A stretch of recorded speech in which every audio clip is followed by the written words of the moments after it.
अधिक मास के 8वें अध्याय की कथा इस प्रकार है। सूत जी कहने लगे कि हे तपोधनो, भगवान विष्णु जी और श्री कृष्ण के वचन सुनकर नारद अत्यंत प्रसन्न हुए, परंतु प्रश्न करने लगे। नारद जी कहने लगे, हे प्रभु, रुक्मणीनाथ जब बैकुंठ को चले गए, फिर अधिक मास को अपने धाम में बसाया। वहाँ बैकुंठ में बसकर अधिक मास अत्यंत आनंद करने लगा और भगवान के साथ क्रीड़ा करने लगा। श्री कृष्ण ने मन से प्रसन्न होकर मल मास को 12 मासों में सबसे श्रेष्ठ कर दिया और सबका प्रिय बना दिया। इस प्रकार भक्त वत्सल भगवान युधिष्ठिर और द्रौपदी को कृपा से देखते हुए अर्जुन से बोले, हे राज सिंह, दुख में डूबे होने के कारण तुमने तपोवन में आए पुरुषोत्तम का आदर नहीं किया और वृंदावन चंद्र का प्रिय मास आपके वन में रहने से अनजाने चला गया। भय से दुखित मन वाले भीष्म द्रोण भी नहीं जान पाए और भय के द्वेष से तुमने नहीं जाना। वेद व्यास जी से प्राप्त विद्या आराधना में लगे रहे। भयंकर युद्धशाली अर्जुन इंद्रप्रस्थ गए, पर उनके दुख से दुखित भाग्यवश आप लोगों ने नहीं जाना। अतः अब क्या करना चाहिए? मनुष्य को प्रारब्ध भोग अवश्य भोगना पड़ता है। मनुष्य प्रारब्ध से ही सुख दुख भय और आनंद को प्राप्त होता है। अतः सदा भाग्य पर ही भरोसा रखो।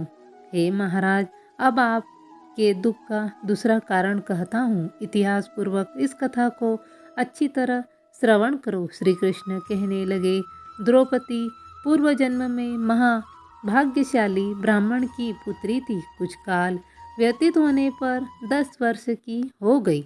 अपने पिता की एक ही पुत्री और बड़ी चतुर थी। गुणवती और सुंदरी होने के कारण पिता को अत्यंत प्रिय थी। यह पड़ोसीन सखियों का सुख देखकर पुत्र पोत्रों की इच्छा करने लगी और विचारने लगे कि ऐसे मेरे भी अच्छे गुण और भाग्य वाले भर्ता और सुख देने वाले श्रेष्ठ पुत्र किस तरह उत्पन्न हो।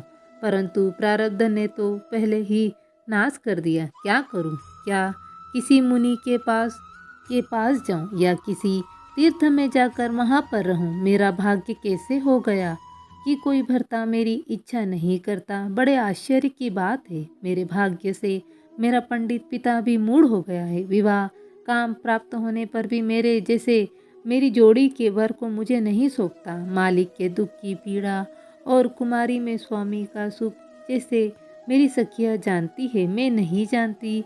ऐसे आकुल तथा व्याकुल वाले मनोरथ की चिंता से मेरी भाग्यवती माता पहले कैसे मर गई।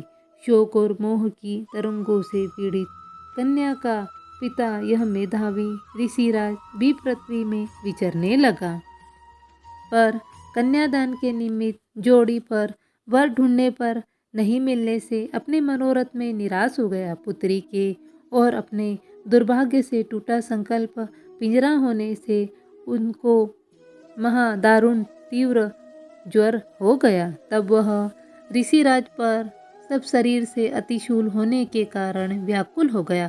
श्वास पर श्वास से युक्त होकर लौटता गिरता घर आकर गिर पड़ा। जैसे मदिरा पान करने से मूर्छा को प्राप्त हो जाता है, और अपनी पुत्री का स्मरण किया।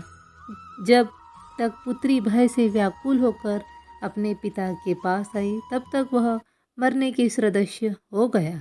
देवलोक से अकस्मात कांपता हुआ और कन्यादान के प्रसंग से उठे हुए महोत्सव से रहित और पूर्व काल के लिए गृहस्थी धर्मों से रहित होकर संसार की वासना को छोड़कर हरि में मन को लगाता वह मेधावी ऋषिराज श्री हरि पुरुषोत्तम को याद करने लगा। हे श्री कृष्ण, हे गोविंद, हे हरे, हे मुरारे, हे राधे, हे दामोदर, हे दीननाथ, हे ऋषिकेश्वर, आपको नमस्कार करता हूँ। आपका इस संसार रूपी समुद्र में मेरी रक्षा का काम है। इस प्रकार मुनि के वचन सुनकर बहुत जल्दी भगवान के पार्षद मरे हुए मुनि की जीवात्मा को लेकर बैकुंठ धाम को चले गए। वह पुत्री पिता का मरण सुनकर हाय हाय कर रोती और पिता की देह को गोद में लेकर विलाप करने लगी। अत्यंत दुखी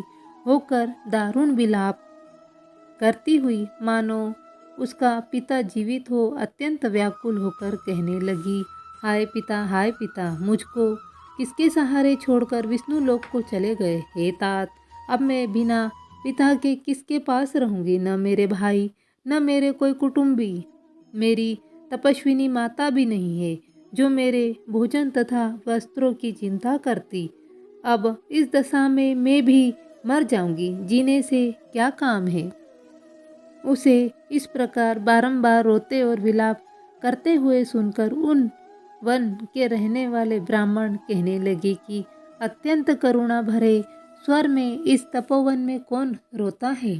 फिर तपस्वी मेधावी ऋषि की पुत्री का रोना निश्चय करके वहां पहुँचे। वहां पुत्री की गोद में से मुर्दे को लेकर शमशान घाट में ले जाकर अत्यंत विधि चारों तरफ काष्ठ लगाकर जला दिया और कन्या को समझाकर सब अपने घरों को चले गए। और कन्या ने धैर्य धारण कर यथाशक्ति खर्च करके अपने पिता को औथर्व दैहिक क्रिया की।